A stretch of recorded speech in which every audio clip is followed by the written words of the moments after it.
Occasion ఏదైనా location ఎక్కడైనా తెలుగువారి వేడుక అంటే ఆలివ్ మిఠాయి ఉండాల్సిందే. ఏ తీవ్రవాద శిబిరాలని మట్టుబెట్టి నిజంగానే మనకి చాలా మంది హతమైనట్టుగా అధికారిక సమాచారం ఉంది ఇప్పుడు ప్రస్తుతం. ముఖ్యంగా 9 ప్రాంతాలని చెప్పాను మేడం మీకు. పాక్ ఆక్రమిత కాశ్మీర్ లో ఒక 40 నుంచి 50 లక్షల మంది జనాభా ఉంటే అందులో ఎక్కడెక్కడ ఉగ్రవాద శిబిరాలు ఉన్నాయో వాటిల్లో ఉన్న వాటిని తొలగించారు.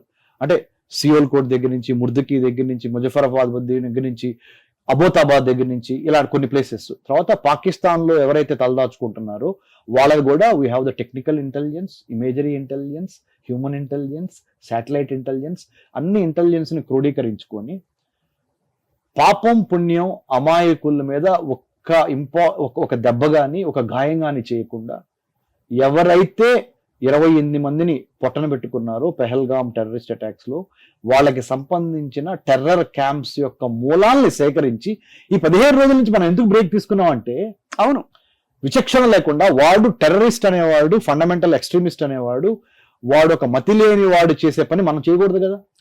భారత్ అంటే ఏంటి? 197 దేశాలకి ఆదర్శ దేశం కదా.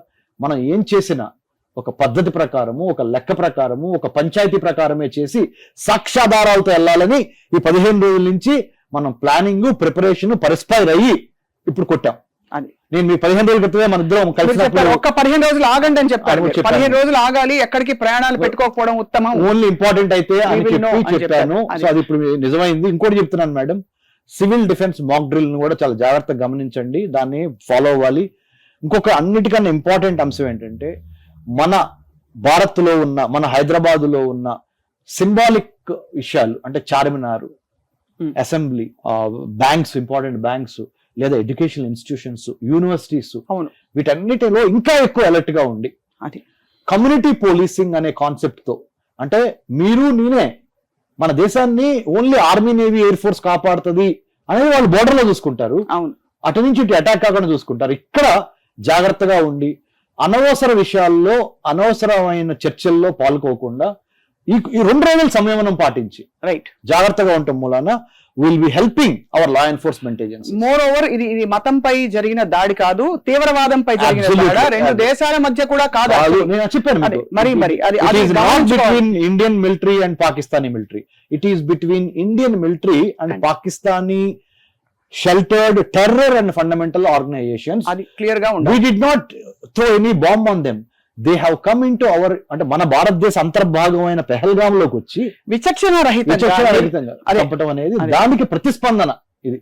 కాబట్టి we are going to be winning ఈ ధర్మయుద్ధంలో, ఈ కురుక్షేత్రంలో మనము విజయం సాధించబోతున్నాం అంటానికి ఉదాహరణ ఏంటంటే, ప్రపంచంలో 197 దేశాలు ఉంటే ఈ రోజున 2025లో 2025లో 160 countries have come together to support the cause of humanism.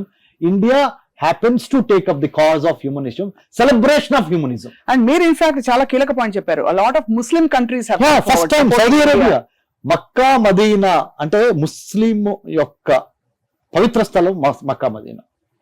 ఆ మక్కా మదీనా హోల్డింగ్ చేస్తున్న సౌదీ అరేబియా కింగ్ కూడా భారత్ కి సపోర్ట్. ఇన్ఫాక్ట్ మీరు చూడండి మేడం, మన భారత ప్రధానమంత్రి సౌదీ అరేబియా వెళ్ళారు, అమెరికా ఉపాధ్యక్షుడు భారత్ లో ఉన్నాడు.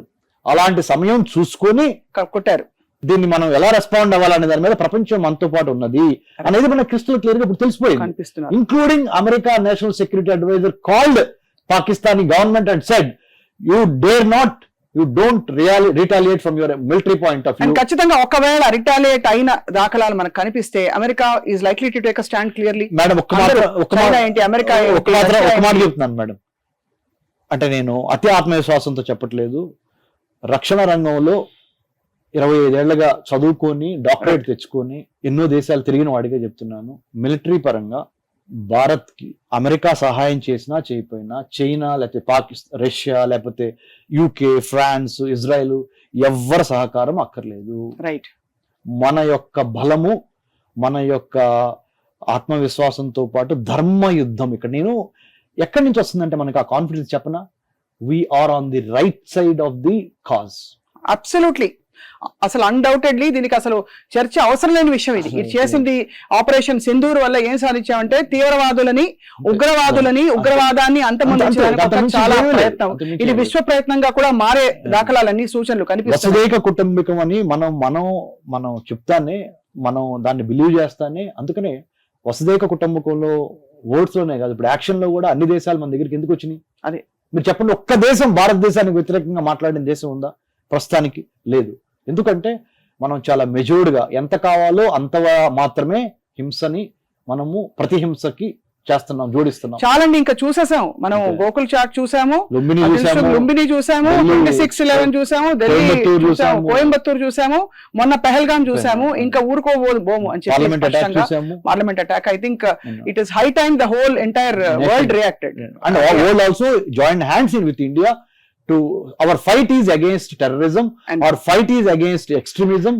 అండ్ ఫైనల్ ఒక పాయింట్ మనం మాట్లాడాలి. ఇప్పుడు ఒక స్పెసిఫిక్ ప్రెస్ మీట్ జరుగుతోంది ఈ సమయంలో as we speak. సో చెప్పండి సార్. దాని గురించి ఏంటంటే ప్రెస్ మీట్ ముఖ్యంగా వివేక్ మిస్త్రీ గారు, మినిస్ట్రీ ఆఫ్ ఎక్స్టర్నల్ అఫైర్స్ నుంచి స్పోక్స్ పర్సన్ గారు, అంటే మన భారతదేశ విదేశీ వ్యవహారాల మంత్రిత్వ శాఖ నుంచి మన త్రివిధ దళాల అధిపతులను కూర్చోబెట్టుకొని ఒక ప్రెస్ మీట్ పెట్టారు. దాంట్లో భాగంగా ఇండియన్ ఆర్మీలో పనిచేస్తున్న ఒక ముస్లిం మహిళ పెద్ద ఆఫీసర్ గారు, ఆమె భారత్ తరపున మాట్లాడటం అనేది ఇంతకన్నా లౌకికవాదానికి ఉదాహరణ ఉండదు. అండ్ ఇది ఖచ్చితంగా దేశానికి సంబంధించిన విషయం, మానవత్వానికి సంబంధించిన విషయం మరోసారి చాటి చెప్తారు. తద్వారా ఇలా ఆవిడ చేత మాట్లాడడం. This is the way that we are going to reply. This is the phase 1 madam. అది phase 2 వాళ్ళ రియాక్షన్ బట్టి ఏంటో phase 2 చూపిస్తాం. ఇక్కడ చూస్తున్నాం మనం దృశ్యాలు. అంటే 1:44 ఒక్కసారిగా మెరుపు దాడులు జరిగి 9 స్థావరాలపై ఈ అటాక్స్ జరిగినట్టు తెలుస్తోంది. అండ్ ప్రధానమైన కీలకమైన ఉగ్రవాద సంస్థలన్నీ కూడా ఆ చీఫ్స్ తో సహా అక్కడ చాలా మంది సభ్యులు ఉండగా కూడా వాటిపై దాడులు చేసినట్టు కూడా మనకి స్పష్టమైన సమాచారం వచ్చింది. అయితే ఇది స్పెసిఫికలీ కేవలం ఉగ్రవాద శిబిరాలపై చేసిన దాడి పాక్ భూభాగంపై చేయాలన్న, అంటే మిలిటరీ బేస్ పై కానీ పాక్ చేయట్లేదని చెప్పి మనకి మన డిఫెన్స్ మినిస్ట్రీ ఇచ్చిన స్టేట్మెంట్ బట్టి కూడా తెలుస్తోంది. Right. So this is what we have to tell. Only one thing, last thing if I say, is ఉగ్రవాదము ఎవరికి మంచిది కాదు కాబట్టి, టెర్రరిజము, ఎక్స్ట్రీమిజము, ఫండమెంటలిజము ఎవరికి మంచిది కాదు కాబట్టి ప్రపంచం మొత్తం మన వైపు సపోర్ట్ చేస్తున్నది. మనం ఒకటే చేయాలి ఇప్పుడు. నేను సైతం ప్రపంచాగ్నికి సమిధనొక్కటి ఆహుతయ్యాను అనే శ్రీశ్రీ కవిత మనం స్ఫూర్తిగా తీసుకొని, రైట్, దేశం అంటే మనుషులై మట్టి కాదు అని గురజాడ వారి స్ఫూర్తిని తీసుకొని, హిందూ మతము వేరే మతాలు అన్ని మతాలు పరమత సహనంతో సహపంక్తి భోజనం చేసిన బ్రహ్మనాయుడిని స్ఫూర్తిగా తీసుకొని అన్ని మతాలు కులాలు ప్రాంతాలు ఒకటయ్యి ఈ దేశ రక్షణ అనేది తప్పితే ఇంకొక ఎజెండా గాని, ఇంకొక పార్టీ గాని, ఇంకొక ఆలోచన గాని లేదు. ఎందుకంటే భారత్ న్యాయకత్వం, ప్రతి ఉపద్రవము, ప్రతి డిజాస్టర్ ఒక గొప్ప న్యాయకత్వాన్ని బయటికి తీసుకొచ్చే అవకాశం ఇస్తుంది.